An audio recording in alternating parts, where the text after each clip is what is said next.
اعوذ باللہ من الشیطان الرجیم بسم اللہ الرحمن الرحیم اللہم صلی علی سیدنا و مولانا محمد وعلی آلہ وصحابہ وبارک وسلم وصلی علیہ۔ السلام علیکم ناظرین، پروگرام عالم آن لائن اسپیشل کے ساتھ عامر لیاقت حسین حاضر خدمت ہے۔ کہتے ہیں کہ اہل یونان نے ایک دیوی بنائی، اس کے سفید بدن پر خوبصورت نقوش کھودے، اسے تراش خراش کر اس پہ جاذبیت بھری، قامت میں نخرہ اور کاٹھ میں غرور بھرا، اور پھر دیوی کو اٹھا کر ایتھنس کے مرکزی چوک میں رکھ دیا۔ لوگ جمع ہوئے، دیوی کے حسن اور اعضاء کے توازن پر داد و تحسین کا سلسلہ جاری رہا۔ کسی نے آواز لگائی، لوگوں، دیوی کی تو آنکھیں ہی نہیں ہیں۔ لوگوں نے چونک کر چہرے کی طرف دیکھا، واقعی آنکھوں کی جگہ ہموار تھی۔ لوگ دیوی کے حسن اور نقوش کی جادوگری میں اتنے کھو گئے کہ انہیں آنکھوں کی کمی کا احساس ہی نہیں ہوا۔ پھر کسی نے آواز لگائی، ارے اس کے تو پاؤں بھی نہیں ہیں، پاؤں بھی غیر انسانی ہیں۔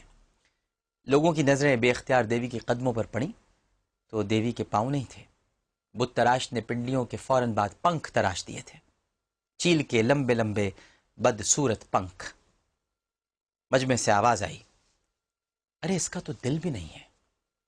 سب کی نظریں سینے پر پڑیں، وہاں عین دل کے مقام پر ایک سوراخ تھا، اور اس سوراخ میں لوہے کا ایک بدصورت ٹکڑا رکھا ہوا تھا۔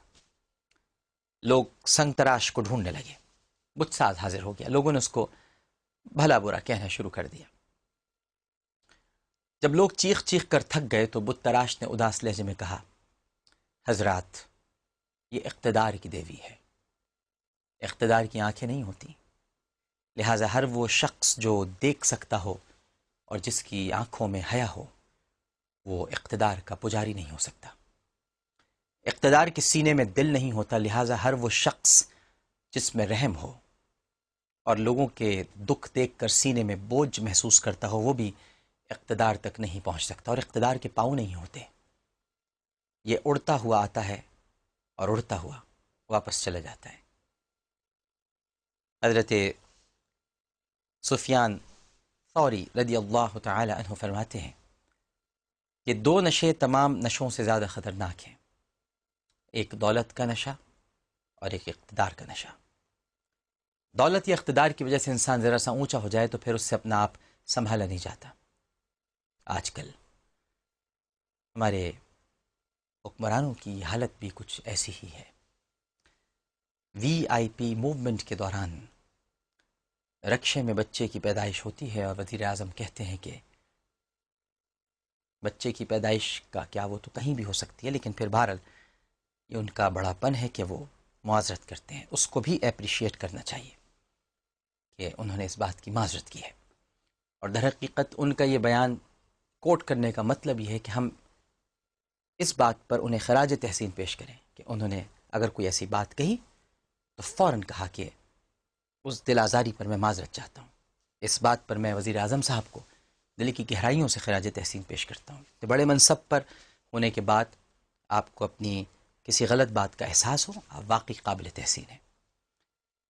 دوسری جانب رکن پنجاب اسمبلی سمینہ خاور حیات کہتی ہیں کہ مردوں کی 4 شادیاں ہونی چاہیے، اور وزیر اعظم کہتے ہیں کہ میں 4 شادیوں کا قائل نہیں ہوں۔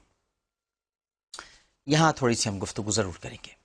ایک اور سابق وزیرہ کہتی ہیں کہ میں 4 شادیوں کو تو مانتی ہی نہیں۔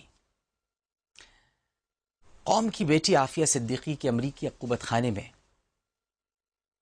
قید، اور یوں کہا جائے تو زیادہ مناسب ہوگا کہ وہ موت و زیست کی کیفیت سے دوچار ہے، مگر حکمرانوں کے کانوں پر جوں تک نہیں رینگتی۔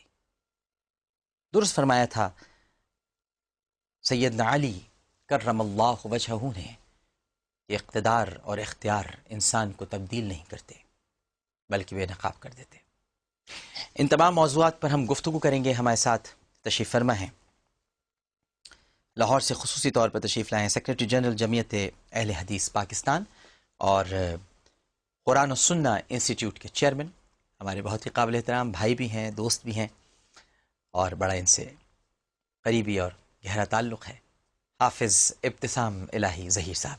السلام علیکم۔ وعلیکم السلام ورحمۃ اللہ وبرکاتہ۔ ڈاکٹر صاحب، تو حافظ صاحب سے بڑی کھل کر آج گفتگو ہوگی، اور سب سے پہلا سوال جو میں ان سے کروں گا وہ، ناظرین کرام، ابھی آپ نے کچھ دن پہلے اخباروں میں پڑھا ہوگا کہ وی آئی پی موومنٹ کے دوران رکشے میں ایک بچے کی پیدائش ہو گئی. بہرحال پھر اس بچے تک 5 لاکھ روپے بھجوائے بھی گئے اور یہ بھی کہا بچے کے والدین کو کہ اس کا نام آصف علی رکھیے گا.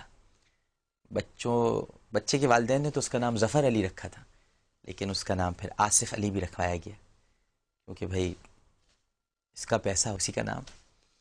تو بہرحال یہ تو خیر ایک الگ بحث ہے اور اس پر بھی ہم بات کریں گے حافظ ابتسام الہی ظہیر صاحب سے.